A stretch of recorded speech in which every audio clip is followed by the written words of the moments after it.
A.5.6 Anarchism and the Spanish Revolution.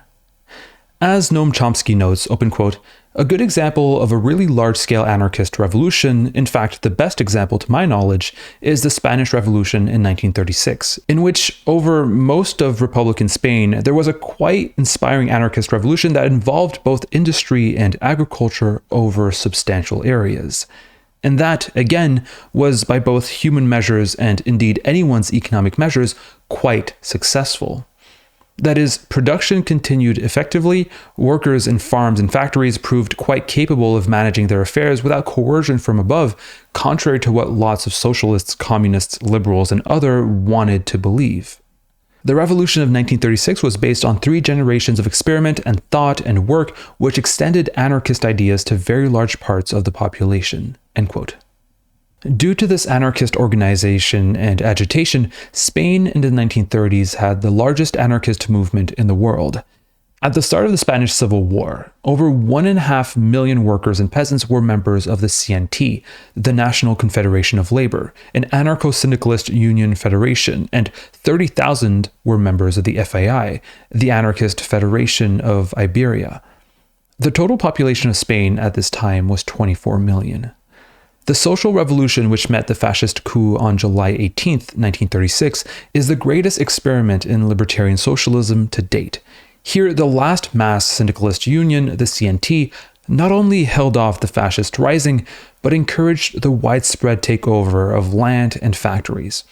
Over 7 million people, including about 2 million CNT members, put self-management into practice in the most difficult of circumstances and actually improved both working conditions and output.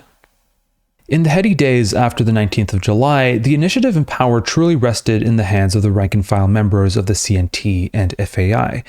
It was ordinary people, undoubtedly under the influence of faistas, members of the FAI, and CNT militants, who, after defeating the fascist uprising, got production, distribution, and consumption started again, under more egalitarian arrangements, of course, as well as organizing and volunteering in their tens of thousands to join the militias, which were to be sent to free those parts of Spain that were under Franco. In every possible way, the working class of Spain were creating by their own actions a new world based on their own ideas of social justice and freedom, ideas inspired, of course, by anarchism and anarcho-syndicalism. George Orwell's eyewitness account of revolutionary Barcelona in late December 1936 gives a vivid picture of the social transformation that had begun. Open quote. The anarchists were still in virtual control of Catalonia, and the revolution was still in full swing. To anyone who had been there since the beginning, it probably seemed even in December or January that the revolutionary period was ending, but when one came straight from England, the aspect of Barcelona was something startling and overwhelming. It was the first time that I had ever been in a town where the working class was in the saddle. Practically every building of any size had been seized by the workers and was draped with red flags or with the red and black flag of the anarchists. Every wall was scrawled with the hammer and sickle and with the initials of the revolutionary parties. Almost every church had been gutted and its images burnt. Churches here and there were being systematically demolished by gangs of workmen. Every shop and cafe had an inscription saying that it had been collectivized. Even the bootblacks had been collectivized and their boxes painted red and black. Waiters and shopwalkers looked you in the face and treated you as an equal. Servile and even ceremonial forms of speech had temporarily disappeared. Nobody said señor or don or even usted. Everyone called everyone else comrade or thou and said salud instead of buenos dias. Above all, there was a belief in the revolution and the future, a feeling of having suddenly emerged into an era of equality and freedom. Human beings were trying to behave as human beings and not as cogs in the capitalist machine. End quote. The full extent of this historic revolution cannot be covered here. It will be discussed in more detail in section I.8 of the FAQ. All that can be done is to highlight a few points of special interest in the hope that these will give some indication of the importance of these events and encourage people to find out more about it. All industry in Catalonia was placed either under workers' self-management or workers' control, that is, either totally taking over all aspects of management in the first case, or in the second, controlling the old management. In some cases, whole town and regional economies were transformed into federations of collectives. The example of the Railway Federation, which was set up to manage the railway lines in Catalonia, Aragon, and Valencia, can be given as a typical example. The base of the federation was the local assemblies. Open quote. All the workers of each locality would meet twice a week to examine all that pertained to the work to be done. The local General Assembly named a committee to manage the general activity in each station and its annexes. At these meetings, the decisions, direction, of this committee, whose members continued to work at their previous jobs, would be subjected to the approval or disapproval of the workers after giving reports and answering questions. End quote. The delegates on the committee could be removed by an assembly at any time, and the highest coordinating body of the Railway Federation was the Revolutionary Committee, whose members were elected by union assemblies in the various divisions. The control over the rail lines, according to Gaston Leval, open quote, did not operate from above downwards, as in a statist and centralized system. The Revolutionary Committee had no such powers, the members of the committee being content to supervise the general activity and to coordinate that of the different routes that made up the network. End quote. On the land, tens of thousands of peasants and rural day workers created voluntary self-managed collectives. The quality of life improved as cooperation allowed the introduction of healthcare, education, machinery, and investment in the social infrastructure. As well as increasing production, the collectives increased freedom. As one member puts it, open quote, it was marvelous to live in a collective, a free society where one could say what one thought, where if the village committee seemed unsatisfactory, one could say. The committee took no big decisions without calling the whole village together in a general assembly. All of this was wonderful. End quote. We discussed the revolution in more detail in section I.8. For example, sections I.8.3 and I.8.4 discuss in more depth the industrial collectives. The rural collectives are discussed in sections I.8.5 and I.8.6. We must stress that these sections are summaries of a vast social movement, and more information can be gathered from such works as Gaston Leval's Collectives in the Spanish Revolution, Sam Dolgoff's The Anarchist Collectives, José Perat's The CNT in the Spanish Revolution, and a host of other anarchist accounts of the revolution. On the social front, anarchist organizations created rational schools, a libertarian health service, social centers, and so on. The Mujeres Libres, free women, combated the traditional role of women in Spanish society, empowering thousands both inside and outside the anarchist movement. See The Free Women of Spain by Martha A. Ackelsberg for more information on this very important organization.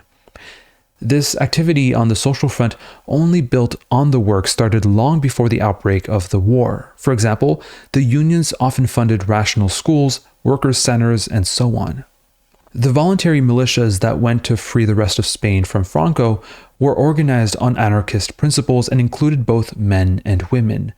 There was no rank, no saluting, and no officer class. Everybody was equal.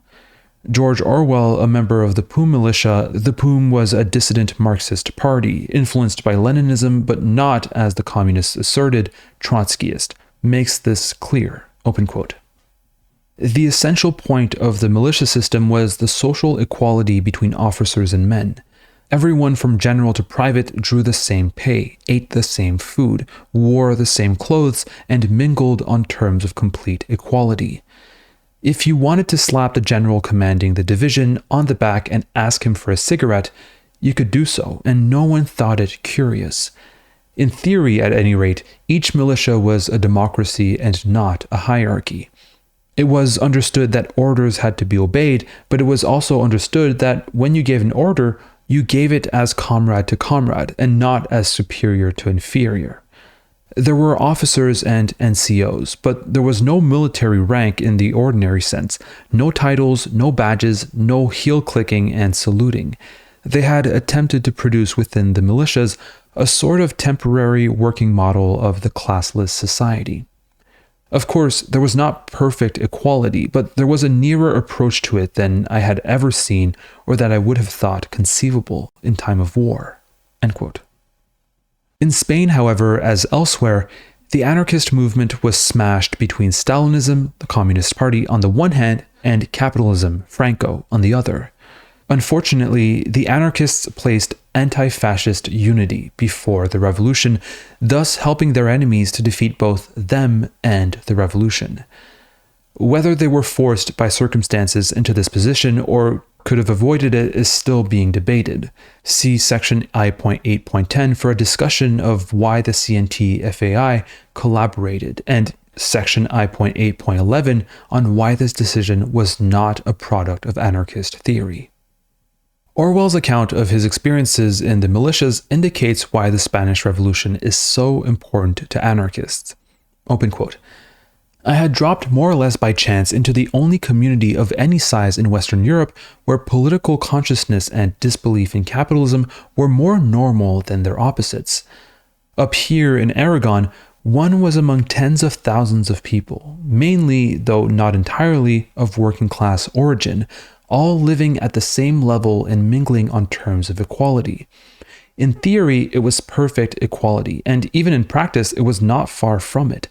There is a sense in which it would be true to say that one was experiencing a foretaste of socialism, by which I mean that the prevailing mental atmosphere was that of socialism. Many of the normal motives of civilized life, snobbishness, money grubbing, fear of the boss, etc., had simply ceased to exist. The ordinary class division of society had disappeared to an extent that is almost unthinkable in the money-tainted era of England. There was no one there except the peasants and ourselves, and no one owned anyone else as his master. One had been in a community where hope was more normal than apathy or cynicism, where the word comrade stood for comradeship and not, as in most countries, for humbug. One had breathed the air of equality. I am well aware that it is now the fashion to deny that socialism has anything to do with equality. In every country in the world, a huge tribe of party hacks and sleek little professors are busy proving that socialism means no more than a planned state capitalism with the grab motive left intact. But fortunately, there also exists a vision of socialism quite different from this. The thing that attracts ordinary men to socialism and makes them willing to risk their skins for it, the mystique of socialism, is the idea of equality. To the vast majority of people, socialism means a classless society, or it means nothing at all. In that community where no one was on the make, where there was a shortage of everything but no bootlicking, one got, perhaps, a crude forecast of what the opening stages of socialism might be like. And, after all, instead of disillusioning me, it deeply attracted me." End quote. For more information on the Spanish Revolution, the following books are recommended: Lessons of the Spanish Revolution by Vernon Richards, Anarchists in the Spanish Revolution and the CNT in the Spanish Revolution by José Peratz, Free Women of Spain by Martha A. Acklesberg, The Anarchist Collectives, edited by Sam Dolgoff, Objectivity and Liberal Scholarship by Noam Chomsky in the Chomsky Reader, The Anarchists of Casas Viejas by Jerome R. Mintz, and Homage to Catalonia by George Orwell.